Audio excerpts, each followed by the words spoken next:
Selamat pagi, selamat siang, selamat sore, dan selamat malam pada anak-anak dimanapun berada. Pada kesempatan kali ini, Bapak akan menyampaikan materi pelajaran IPA untuk tema yang keempat. Pada tema yang keempat, kita akan belajar tentang sumber daya alam. Sumber daya alam adalah segala sesuatu yang berasal dari alam dan bermanfaat untuk memenuhi kebutuhan manusia. Sumber daya alam dibagi menjadi dua kelompok besar.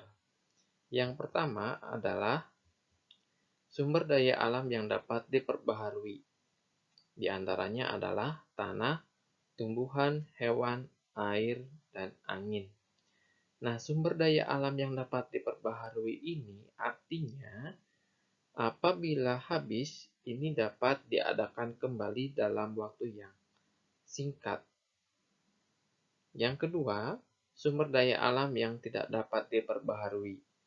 Artinya, sumber daya alam yang jika sudah dimanfaatkan, sudah digunakan dan habis, maka tidak dapat diadakan kembali dalam waktu yang sangat cepat.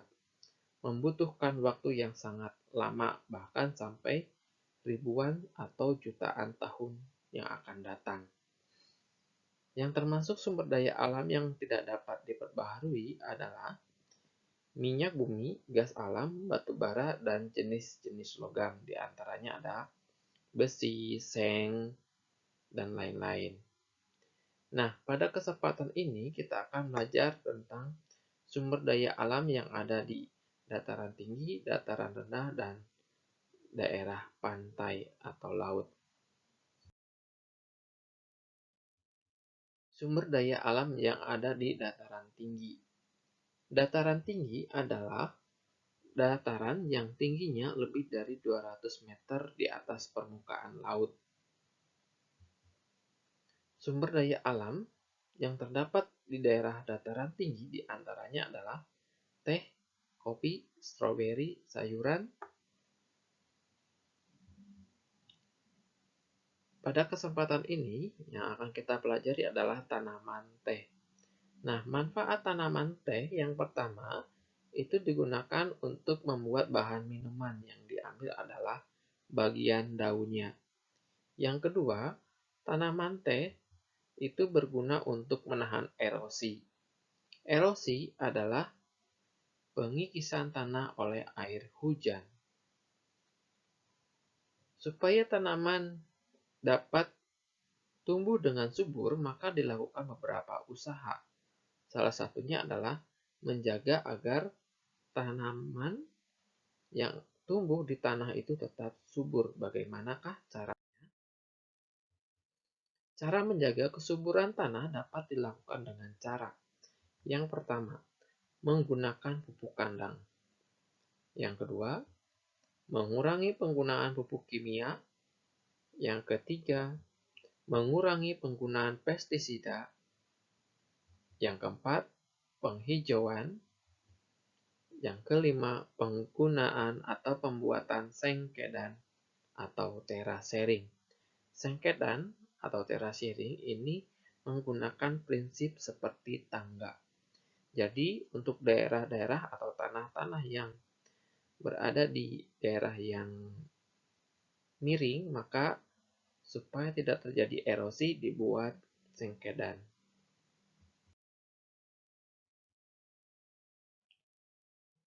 Sumber daya alam yang ada di dataran tinggi adalah teh. Tentunya mungkin di antara anak-anak ada yang suka dengan membuat minuman teh. Tapi bagaimanakah proses pembuatan, proses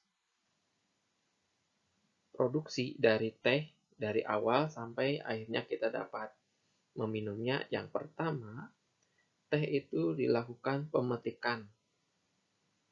Pemetikan daun teh itu diambil 2 daun yang beradab di pucuk dan 1 buah puntung.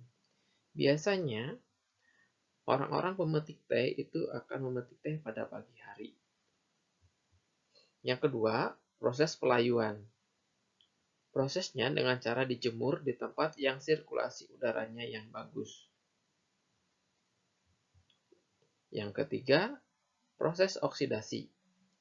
Dengan cara daun teh dimasukkan ke dalam ruangan dengan suhu tertentu untuk proses oksidasi atau sering dikenal dengan proses fermentasi, di mana daun teh akan berubah warna menjadi semakin layu. Yang berikutnya, penghilangan warna hijau. Ini biasanya dilakukan dengan pemanasan dengan suhu tertentu. Yang kelima, pembentukan dan pemeliharaan. Ini proses pembuatan dari teh dari sumber daya alam yang ada di dataran tinggi. Bagaimana proses pembuatan sumber daya alam yang lainnya? Berikutnya adalah proses pembuatan dari pensil. Ya, pensil seperti yang anak-anak ketahui digunakan untuk menulis dan menggambar. Bagaimanakah proses pembuatannya? Yang pertama, bahan dasar pembuatan pensil itu adalah grafit dan tanah liat serta kayu. Grafit dan tanah liat itu akan dihancurkan dan dicampur, kemudian dibakar sampai grafit mengeras, kemudian grafit dicetak, dan akhirnya grafit dimasukkan ke dalam kayu yang sudah dibentuk. Ini yang dapat Bapak sampaikan mengenai materi pembelajaran IPA tema yang keempat. Sampai di sini penjelasan dari Bapak. Kita akan bertemu kembali di materi yang akan datang. Terima kasih. Selamat pagi, selamat siang, selamat sore, dan selamat malam. Jaga selalu kesehatan. Tuhan memberkati.